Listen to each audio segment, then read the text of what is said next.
Hello everyone, welcome to YouTube channel chemistry academy. Myself Jitendra. हमारा अपना chapter चल रहा था हैलोजन डेरिवेटिव, और हैलोजन डेरिवेटिव में लास्ट क्लास में अपन ने पढ़ा था chemical property of alkyl halide, और chemical property of alkyl halide में हमने पढ़ा था nucleophilic substitution reaction in alkyl halide, ठीक है, जिसमें हमने पढ़ा था SN1 और SN2 रिएक्शन। आज हम बात करेंगे अपने पास में कि स्टीरियोकेमिस्ट्री ऑफ SN रिएक्शन। ये आपसे पूछा जा सकता है या फिर आपसे पूछा जा सकता है कि एक्सप्लेन द SN1 या SN2 reaction in optically active alkyl halide, ठीक है। तो सबसे पहले एक बार हम बात कर लेते हैं कि ऑप्टिकली एक्टिव एल्किल हैलाइड क्या होते हैं। तो ऑप्टिकली एक्टिव की अपन बात करते हैं तो हम जाते हैं अपने पास में जनरल ऑर्गेनिक केमिस्ट्री के अंदर आइसोमेरिज्म एक टॉपिक पढ़ा था, और आइसोमेरिज्म में हमने पढ़ा था स्टीरियो आइसोमेरिज्म, और स्टीरियो आइसोमेरिज्म में हमने 2 क्लासिफिकेशन किए थे, एक कन्फर्मेशनल और एक कॉन्फिगरेशनल किया था। और कॉन्फिगरेशनल में हमने पढ़ा था ज्योमेट्रिकल एंड ऑप्टिकल आइसोमेरिज्म, और ऑप्टिकल आइसोमेरिज्म में हमने कहा था कि compound which contain chiral carbon is represent the optical isomerism, ठीक है। तो यहां पर कायरल कार्बन एक बार हल्का सा रिपीट कर लेते हैं अपने पास में कि यहां अपने पास में कार्बन जिसकी चारों वैलेंसियां डिफरेंट डिफरेंट ग्रुप से अटैच होती हैं, तो ये कार्बन अपने पास में कायरल कार्बन कहलाता है, ठीक है। और ये कायरल कार्बन ऑप्टिकली एक्टिव होता है, यानी कि ये अपने पास में प्लेन पोलराइज्ड लाइट को रोटेट कर देता है, ठीक है। इसलिए हम कहते हैं कि ये ऑप्टिकली एक्टिव होते हैं, ठीक है। इसकी और ज्यादा डिटेल देखने के लिए जनरल ऑर्गेनिक केमिस्ट्री जो है अपने पास में, उसमें आइसोमेरिज्म जो टॉपिक था अपने पास में, उसको रीड कर लेंगे, ठीक है। तो फिलहाल बस हम इतना सा देखेंगे कि इसमें कायरल कार्बन प्रेजेंट होता है, वो ऑप्टिकली एक्टिव होते हैं। और कायरल कार्बन क्या है अपने पास में, जिसकी चारों वैलेंसियां डिफरेंट डिफरेंट ग्रुप से अटैच होती है, ठीक है। अब यहां पर अपन बात करते हैं SN1 अभिक्रिया की। सबसे पहले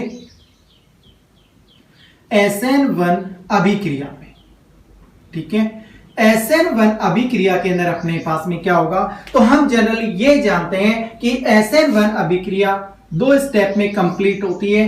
एक स्टेप के अंदर अपने पास में एल्किल हैलाइड जो होता है अपने पास, ये कार्ब कैटायन की फॉर्मेशन करता है एज ए इंटरमीडिएट, और ये स्टेप अपने पास में स्लो और RDS रेट डिटरमिनिंग स्टेप होता है।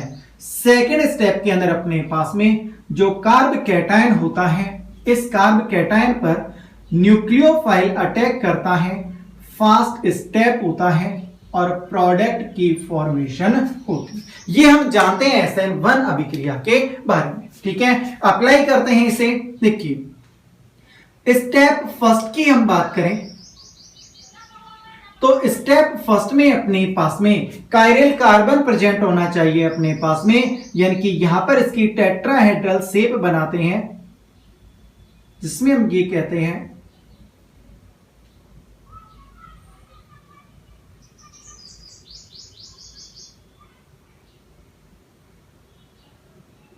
इस कार्बन की चारों वैलेंसियां डिफरेंट डिफरेंट ग्रुप से अटैच होती हैं, यानी कि ये कार्बन अपने पास में कायरल कार्बन हो, ठीक है। अब यहां पर अपने पास फर्स्ट स्टेप में जो अपने पास स्लो और RDS होता है, ठीक है। इसमें हैलोजन परमाणु इलेक्ट्रॉन लेकर बाहर जाता है, जिससे अपने पास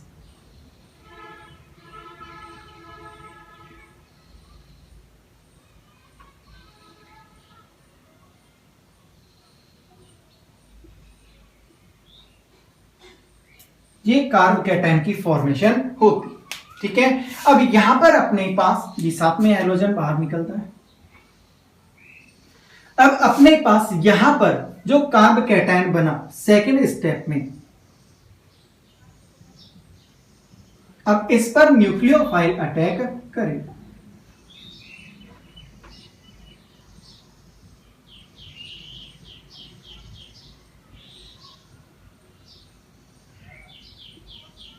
देखिए समझते हैं इसे।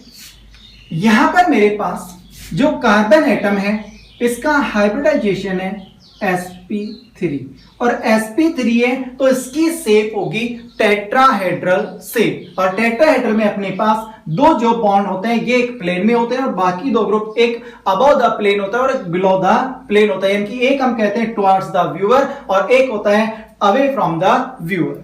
ठीक है, तो यहां पर अपने पास sp3 जो कार्बन होता है ये अपने पास sp2 कंटेनिंग कार्बन में कन्वर्ट हो जाता है और जैसे ही sp2 कंटेनिंग कार्बन में कन्वर्ट होता है तो इसकी स्ट्रक्चर होती है ट्राइगोनल प्लेनर स्ट्रक्चर हो जाती है। और जब ट्राइगोनल प्लेनर स्ट्रक्चर हो जाती है तो उस कंडीशन में हम यहां पर वेज और डैश रिप्रेजेंट नहीं करते हैं, यहां पर एक ही प्लेन में है तो अपन एक लाइन के द्वारा इनको रिप्रेजेंट करते हैं। ठीक है, जब यहां लाइन के द्वारा इन्हें रिप्रेजेंट करते हैं तो यहां पर भी हम कहते हैं कि यहां जो इंटरमीडिएट बना इसकी शेप होती है ट्राइगोनल प्लेनर शेप। ठीक है, अब यहां अपने पास जो इंटरमीडिएट है इस इंटरमीडिएट पर न्यूक्लियोफाइल का अटैक होगा और जब न्यूक्लियोफाइल का अटैक होता है तो अपने पास दो कंडीशन बनती। देखिए, एक कंडीशन की मैं बात कर रहा हूं कि यहां पर ये न्यूक्लियोफाइल इस जगह पे अटैक करे और जब इधर अटैक करेगा तो मेरे पास जो कंपाउंड बनेगा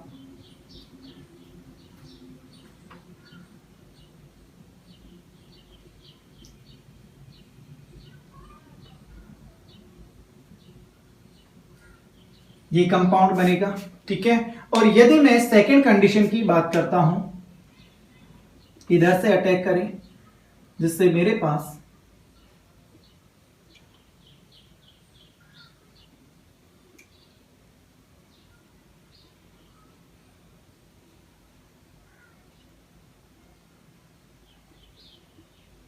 ये। ठीक है, अब देखिए कार्बन वापस से अपने पास में sp3 कंटेनिंग कार्बन में कन्वर्ट होता है, टेट्राहेड्रल शेप होगी।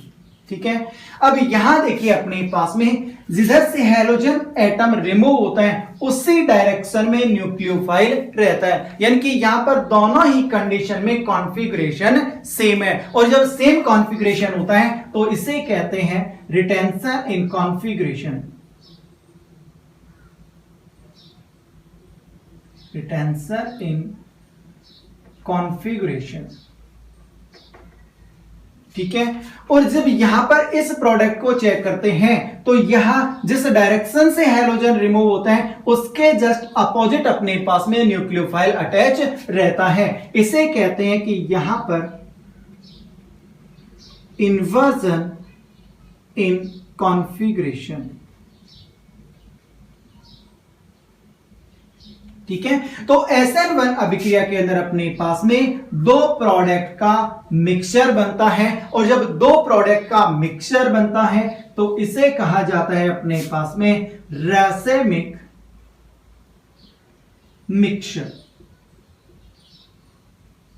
ठीक है, तो SN1 रिएक्शन के अंदर अपने पास में प्रोडक्ट के रूप में रैसेमिक मिक्सचर की फॉर्मेशन होती है।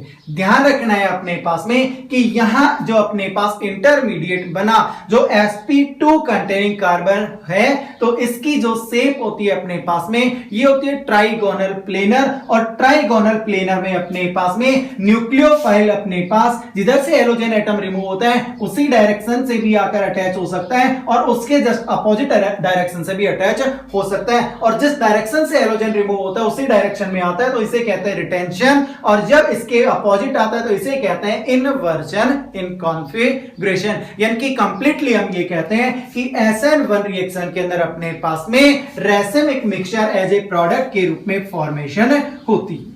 ठीक है, तो ये अपने पास में SN1 रिएक्शन के लिए स्टीरियोकेमिस्ट्री होती है। इसके बाद हम बात करते हैं SN2 रिएक्शन के लिए स्टीरियोकेमिस्ट्री की बात करते हैं। और SN2 की हम बात करें तो SN2 के लिए बेसिक हम क्या जानते हैं अपने पास में सिंगल स्टेप के अंदर रिएक्शन कंप्लीट होती है और जब सिंगल स्टेप में कंप्लीट होती है तो एक ही स्टेप के अंदर हैलोजन एटम रिमूव होता है, इसके बैक साइड से अपने पास न्यूक्लियोफाइल अटैक करता है। ये स्लो और RDS स्टेप होता है जिसमें ट्रांजिशन स्टेट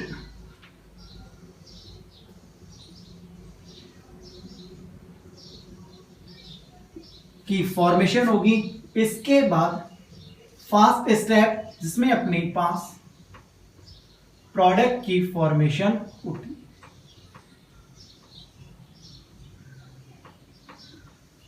ठीक है, देखिए अप्लाई करते हैं इसे। हम ये जानते हैं कि यहां पर अपने पास कार्बन कायरल कार्बन होगा, कायरल कार्बन बनाते हैं।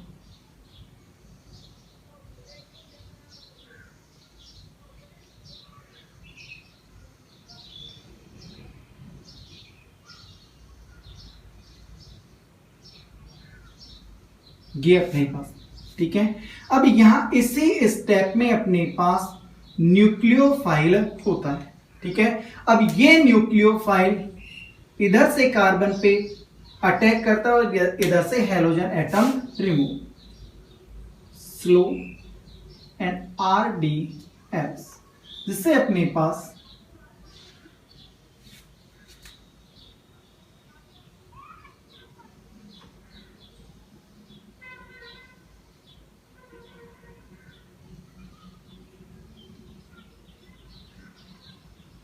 ट्रांजिशन स्टेट इसकी फॉर्मेशन होती है और ये ट्रांजिशन स्टेट हाईली अनस्टेबल होती है, जिससे ये अपने पास फास्टली प्रोडक्ट में कन्वर्ट हो जाती है।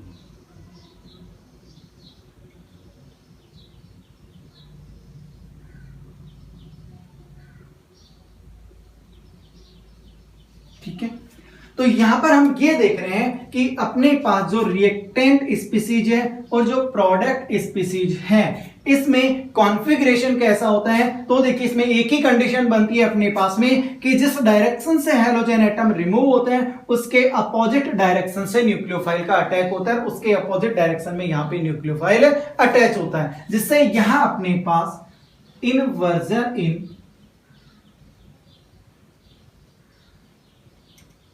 कॉन्फ़िगरेशन प्रोडक्ट की फॉर्मेशन होती है और इसी को हम कहते हैं वाल्टन इनवर्जन।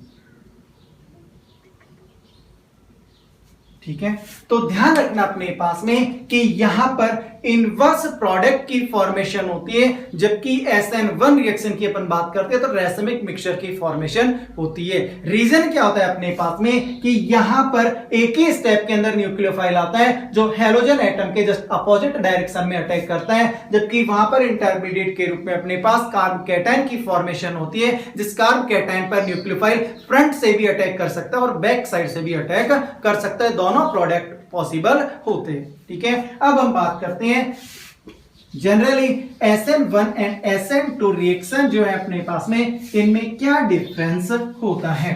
बेसिकली अपन इसको एक साथ चेक कर लेते हैं। देखिए SN1 और SN2, ठीक है, क्या डिफरेंस है दोनों में, तो हम बात करते हैं सबसे पहले अपने पास में SN1 रिएक्शन के लिए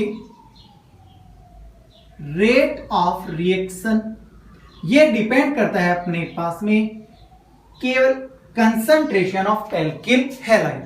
ठीक है, जबकि यहां पर अपन कहते हैं कि इसमें रेट ऑफ रिएक्शन ये डिपेंड करता है एल्किल हैलाइड और न्यूक्लियोफाइल दोनों की कंसंट्रेशन पे डिपेंड करता है। ठीक है, यानी कि ये अपने पास में यहां पर ऑर्डर ऑफ रिएक्शन फर्स्ट होता है, जबकि यहां पर अपने पास ऑर्डर ऑफ रिएक्शन सेकंड होता है। ठीक है, इसके बाद हम कहते हैं कि SN1 रिएक्शन 2 स्टेप में कंप्लीट होती है, जबकि यहां पर 1 स्टेप में कंप्लीट होती है। अब जैसे 2 स्टेप लिखा तो इसके दोनों स्टेप अपने को लिखने होंगे कि यहां अपने पास फर्स्ट स्टेप में एल्किल हैलाइड रिवर्सिबल स्टेप है, जिसमें इंटरमीडिएट कार्बोकैटायन की फॉर्मेशन होती है और साथ में हैलोजन का रिमूव। और सेकेंड स्टेप के अंदर जो कार्ब कैटायन बनता है इस पर न्यूक्लियोफाइल का अटैक होता है, फास्ट स्टेप होगा अपने पास में, जिससे प्रोडक्ट की फॉर्मेशन होगी। जबकि SN2 रिएक्शन की अपन बात करते हैं सिंगल स्टेप में कंप्लीट होती है। इस सिंगल स्टेप में न्यूक्लियोफाइल और एल्किल हैलाइड दोनों एक ही स्टेप में पार्टिसिपेट करते हैं और जिधर से हेलोजन एटम रिमूव होता है उसके अपोजिट डायरेक्शन में न्यूक्लियोफाइल का अटैक होता है। ये स्लो एंड RDS, और इस पर पार्शियल बॉन्ड के साथ में हैलोजन और पार्शियल बॉन्ड के साथ में न्यूक्लियोफाइल अटैच रहता है, यानी कि यहां ट्रांजिशन स्टेट की फॉर्मेशन होती है। और फिर ये फास्ट स्टेप में ट्रांजिशन स्टेट जो होती है ये अपने पास प्रोडक्ट में कन्वर्ट हो जाती है। ठीक है, तो ये सिंगल स्टेप में अपने पास रिएक्शन कंप्लीट होती है। इसके बाद अपने पास यहां पर intermediate carb cation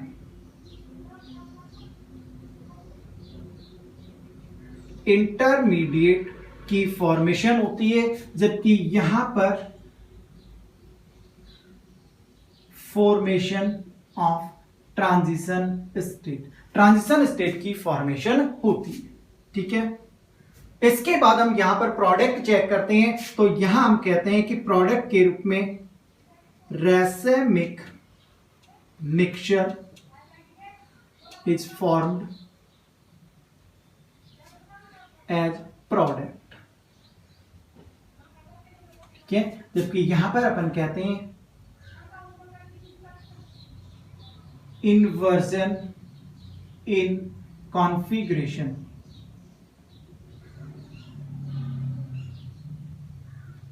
is present in product.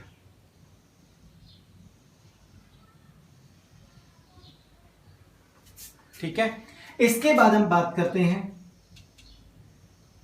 Reactivity की, और रिएक्टिविटी के लिए हम ये कहते हैं कि यहां पर tertiary alkyl halide more reactive होते हैं सेकेंडरी एल्किल हैलाइड के कंपेयर में, और इसके बाद प्राइमरी एल्किल हैलाइड। और यहां पर हम बात करें रिएक्टिविटी,